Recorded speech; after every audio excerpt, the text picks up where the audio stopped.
Hi అండి, healthy and tasty overnight oats recipe. ఇలా మిక్సీలో జీడిపప్పులు ఖర్జూరాలు వేసి మిక్సీ చేయాలి. మిక్సీ చేసి పాలని బాక్స్లలో తీసుకొని 1 కప్పు పాలు, 1/2 కప్పు ఓట్స్ వేసి కలపాలి. ఇవి 3 డేస్కి వస్తాయి. ఇందులోనే చియా సీడ్స్ వేయాలి, 2 స్పూన్స్ తేనె వేయాలి. ఇవి కలపాలి. కలిపిన తర్వాత కోకో పౌడర్ వేయాలి, 1 స్పూన్.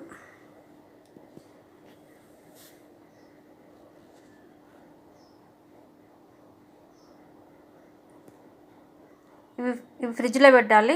నైట్ మార్నింగ్ తినే ముందు హాఫ్ అన్ అవర్ ముందు తీసి అందులో బనానా ఇలా కట్ చేసి వేయాలి.